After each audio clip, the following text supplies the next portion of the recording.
దేవుని నామానికి వందనాలు.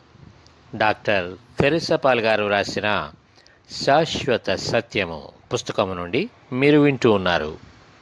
యేసు చెప్పిన ఉపమానాలు.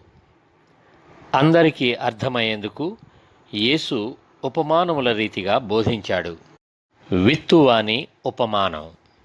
మత్తయి సువార్త 13వ అధ్యాయం. ఆ దినమందు యేసు ఇంట నుండి వెళ్ళి సముద్ర తీరమున కూర్చుండెను. బహు జనసమూహములు తన యొద్దకు కూడి వచ్చినందున ఆయన దోణి ఎక్కి కూర్చుండెను.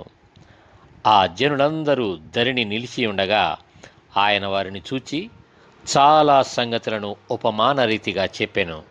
ఎట్లనగా, ఇదిగో, విత్తువాడు విత్తుటకు బయలు వెళ్ళెను.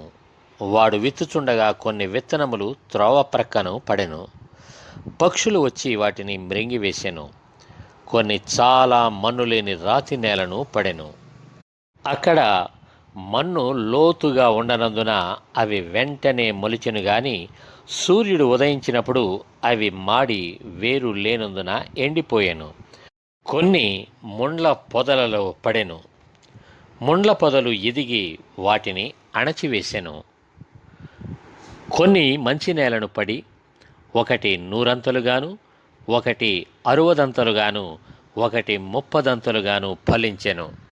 యేసు చెప్పిన విత్తువాని గూర్చిన ఉపమాన భావము వినుడి.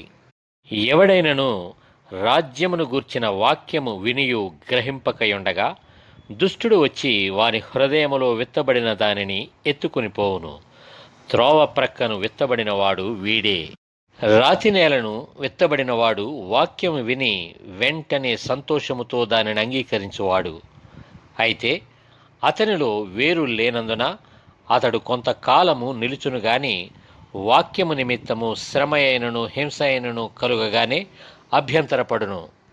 ముండ్ల పొదలలో విత్తబడినవాడు వాక్యము వినువాడే గాని ఐహిక విచారమును ధన మోహమును ఆ వాక్యమును అణచివేయును గనుక వాడు నిష్ఫలుడవును.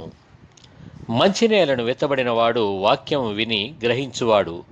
అట్టివారు సఫలులై ఒకడు 100 ఒకడు 60 ఒకడు 30 ఫలించును అనెను.